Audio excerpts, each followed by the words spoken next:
त्याचे संस्थापक छत्रपती शिवराय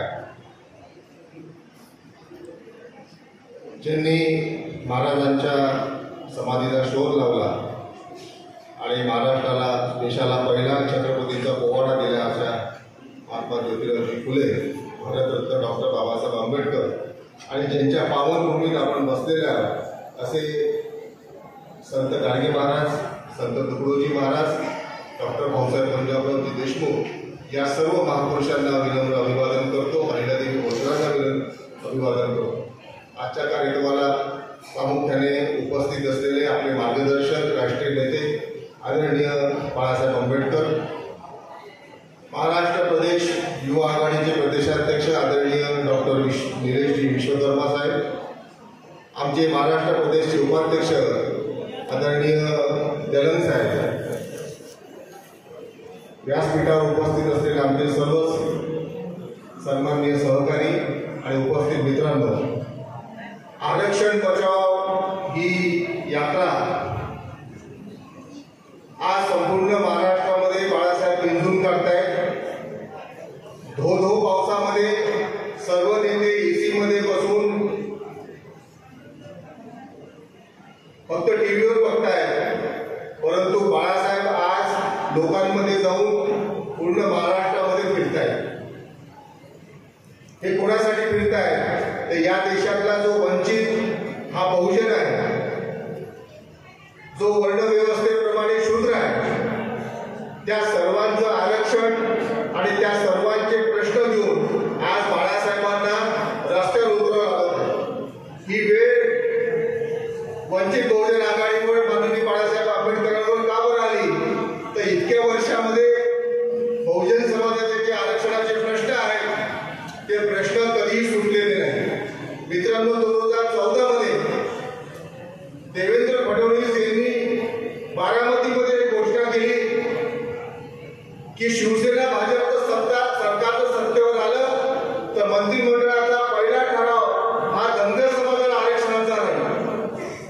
परंतु 10 वर्ष झाले, नरेंद्र मोदींनी सुद्धा भाषण केले, परंतु 10 वर्ष झाले आमच्या धनगर बांधवांना कधी आरक्षण मिळालं? आरक्षण तर मिळालंच नाही, परंतु ओबीसी समाजाचं जे आरक्षण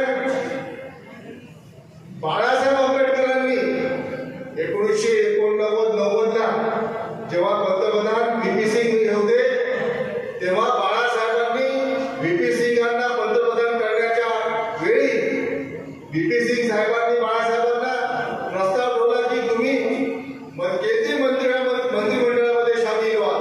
तेव्हा बाळासाहेबांनी हे कट टाकले की मला स्वतःची सत्ता नको, तर तुम्ही मंडळ आयोग ओबीसीसाठी लागू करा. आणि तेव्हापासून बाळासाहेबांच्या या अटीमुळे ओबीसी समाजाला मंडळ आयोग लागू झाला. ही सगळा पुढाकार बाळासाहेब आंबेडकरांनी घेतला. हे बाळासाहेब आंबेडकरांनी जी ओबीसी समाजाला मंडळ आयोग लागू करण्याचं जे धोरण आणि जी अट टाकली त्याच्यामुळे बहुजन समाजाला आज आरक्षण मिळाला. नुकतीच सुरुवात झाली, पुढे 25-30 वर्ष झाले असते. मित्रांनो, 2017 मध्ये या सरकारने, तेव्हाच्या देवेंद्र फडणवीस सरकारने, नंतर महाविकास आघाडीच्या सरकारने ओबीसीचं आरक्षण घालून, ओबीसीचं राजकीय आरक्षण घालून आणि ओबीसीला घरी बसवला. आज ओबीसीला स्थानिक स्वराज्य संस्थेच्या निवडणुकांमध्ये आरक्षण नाही, त्याला खुल्या वर्गातून जावं लागते. जे घटनेने आरक्षण दिलं, जे बाळासाहेबांनी मंडळ आयोग लागू करून शिक्कामोर्तब केलं, ते आरक्षण काढून घेण्याचं काम आणि कारवाई आता हे महाविकास केंद्रातलं मोदी सरकार आणि हे महाविकास सरकार करते. आणि त्याच्यासाठी ओबीसी बांधवांच्या आरक्षणासाठी, अल्पसंख्याकांच्या आरक्षणासाठी, आदिवासींच्या आरक्षणासाठी, या सर्व मागासवर्गीय आरक्षणासाठी सर्व आरक्षण वाचले पाहिजे, सर्व आरक्षण वाचले पाहिजे. आपल्या यात्रेचं नाव काय आहे? तो ओबीसी आरक्षण बचाव यात्रा. सगळ्या प्रकारचे आरक्षण वाचले पाहिजे. म्हणून बाळासाहेबांनी आज इथे पुढाकार घेऊन या यात्रेला सुरुवात केली. आज विश्वकर्मा सारखे ओबीसी वंचित बहुजन आघाडीमध्ये सक्षमपणे नेतृत्व करत आहेत. ते प्रदेशाध्यक्ष आहेत,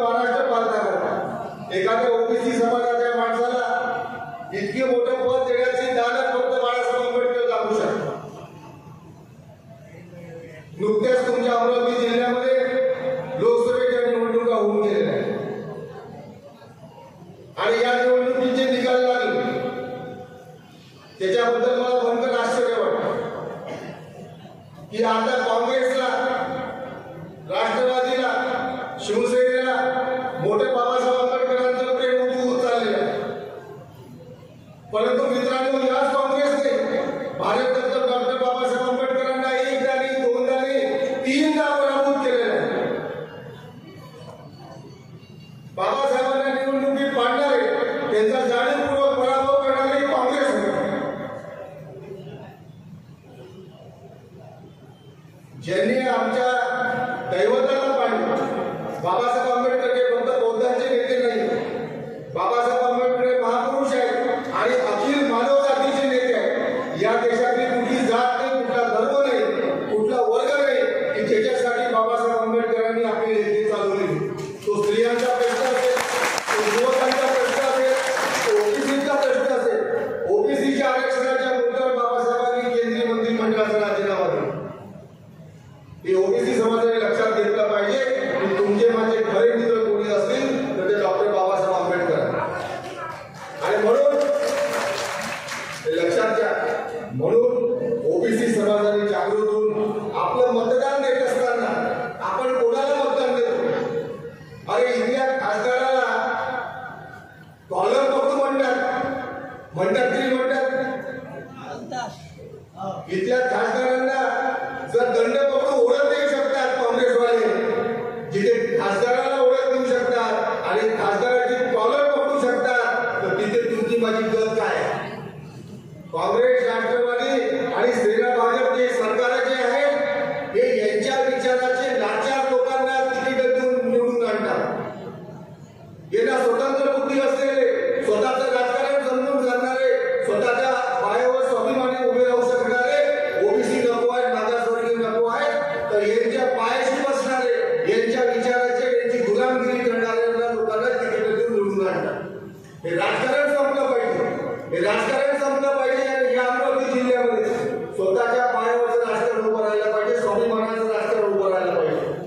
बाळासाहेब आंबेडकर या महाराष्ट्राच्या शेवटचे आशेचं किरण आहे की जी ओबीसी समाजाला म्हणतात की तुम्ही सत्तेत जा, तुम्ही सत्तेत जा, तुम्ही मंत्रालयात जा, तुम्ही आमदार व्हा, तुम्ही सभागृहात जा आणि तिथे तुमचे प्रश्न मांडा. तुमचे प्रश्न तुमच्याशिवाय कोणी मांडणार नाही, लक्षात घ्या. आणि म्हणून आज या निमित्ताने आपण एकत्र आलेलो आहोत.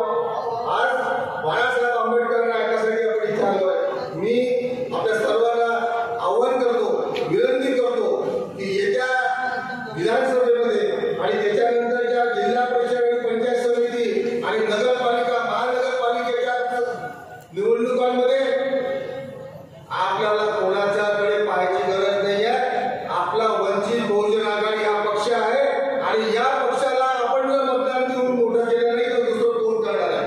आपण सगळे वंचित आहोत, आपण सगळे दूर फेकले गेलेले लोक आहोत. आपला पक्ष वंचित बहुजन आघाडी आहे आणि आपल्या पक्षासाठी दिवस रात्र राबून या अमरावती जिल्ह्यामध्ये काँग्रेस नाही, राष्ट्रवादी नाही, सेना नाही, भाजप नाही, या डग्यांना, या सगळ्या माज आलेल्या नेत्यांना घरी बसून सामान्य माणसाला सत्तेत पाठवायचा आज आपण प्रयत्न करूया. माझी अपेक्षा आहे की आज नांदगाव खंडेश्वर पासून अमरावती जिल्ह्यामध्ये यात्रेचा प्रारंभ झालेला आहे. प्रचंड मेहनतीने निलेश गौंडी त्यांच्या सहकार्याने ही यात्रा